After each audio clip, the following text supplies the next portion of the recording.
Hey everyone, what up? Mad Kaiser here.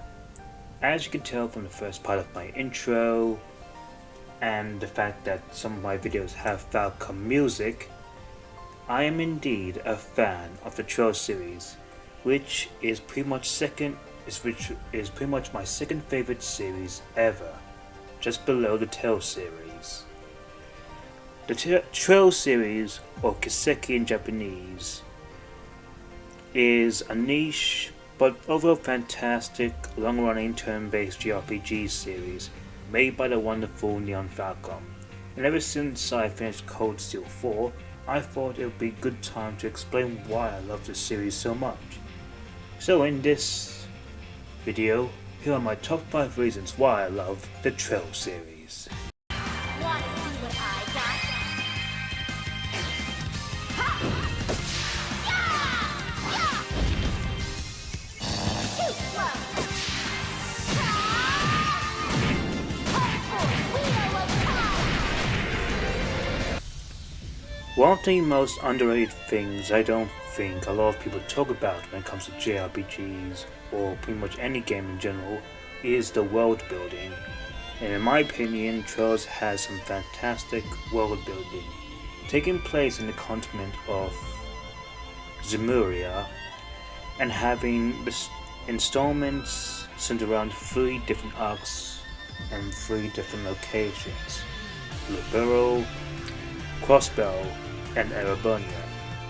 Each of them are filled to the brim with lots of lore, and they have their own rules, customs, politics, and pretty much basically lots of lore that overall does make things, feel immersive and real and just overall fresh out.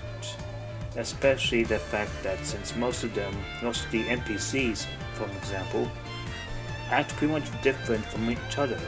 So stuff like Erebonia, Libero, and Crossbow, all of them have their own governments, rules, law, and have stuff like braces and Jaegers, magic, cryptids, all that kind of stuff. Especially since some of the external lore in-game lore would have stuff happening back of what happened back in the past that could play a role into the present, in a sense. So many details that the writers really put a lot of depth into to make Zemuria feel like a real place to be in, to feel very immersive, and so much work that honestly, it's one thing that the first installments of each arc do brilliantly, to be honest. May 1,000 thorns adorn your flesh with despair. May you be in darkness, ignorant and alone. Strike! Unholy fears of time!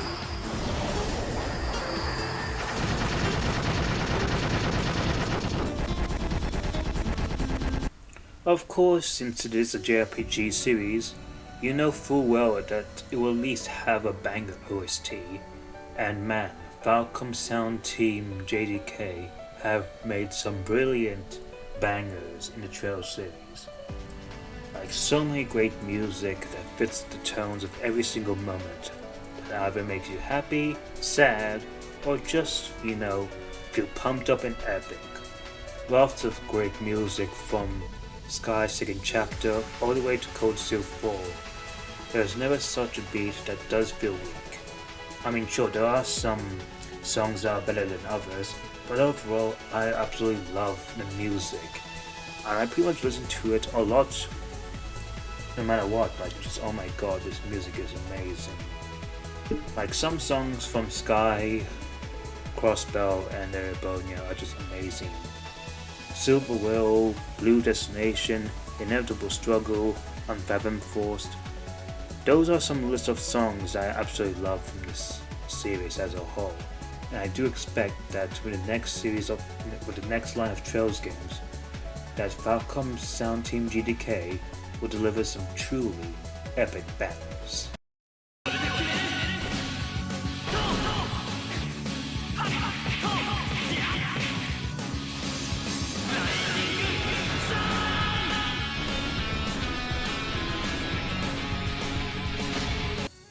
I know lots of people would normally put gameplay as a preferred choice, but with Trails I think that gameplay is still pretty good, but obviously the other two things that are on this list do surpass it in a way.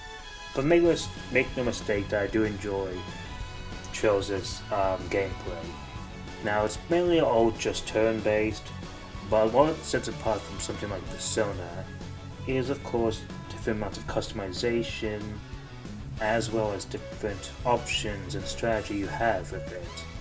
Now of course you have stuff like your regular attacks, but you also have things like EP and CP.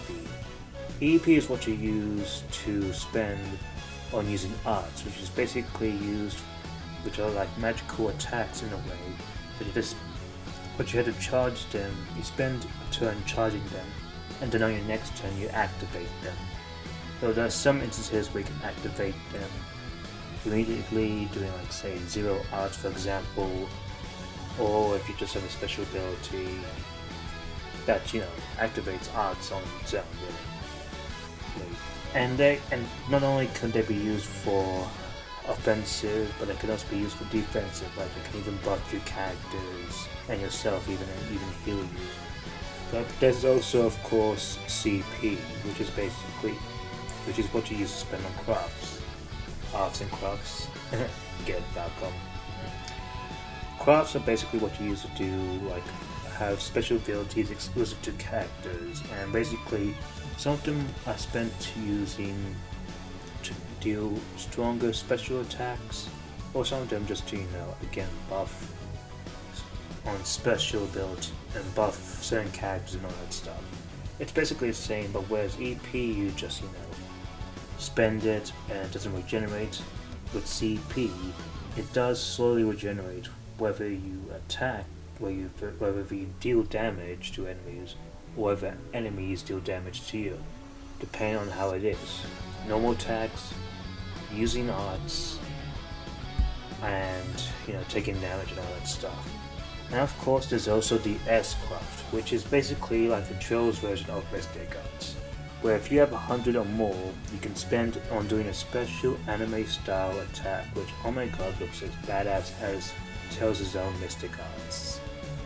And special good thing is that you can even use it to break an enemy's turn, like you can do it before the enemy goes on to the next turn.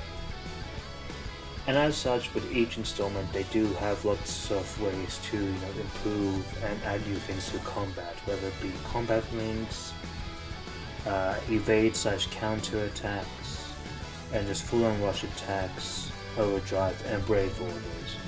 So many good things that really just makes the combat so engaging, as well as having turbo mode, which pretty much speeds up the gameplay as much as you want. Honestly, it is very addicting on using certain characters, even though sometimes in later installments it can get overpowered and broken, but I still have a good time with this battle system no matter what. As you can see that the upcoming next Trails game is planning to do something very different about it. But yes, I do enjoy the battle system, but not as nearly much as Gavel on my blade!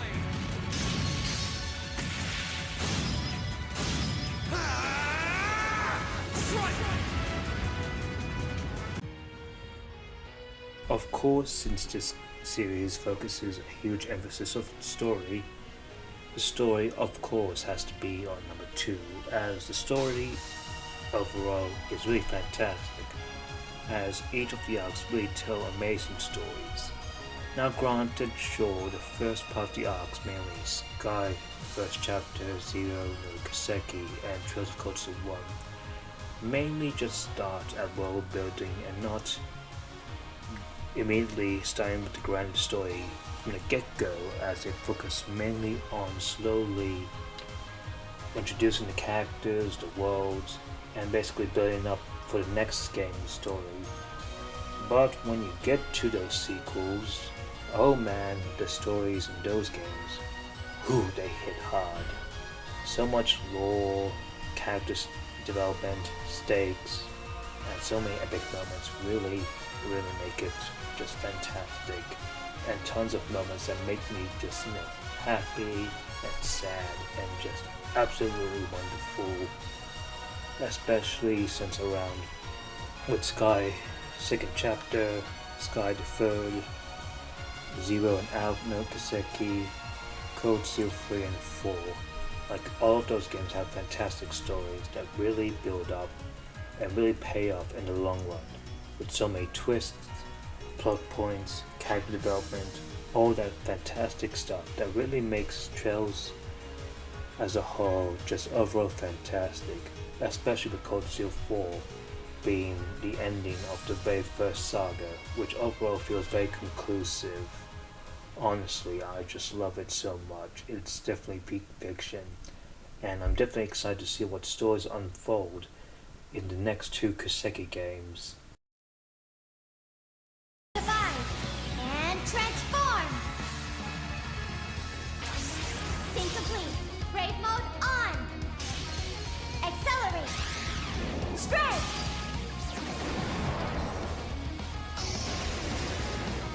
Solaris Springer.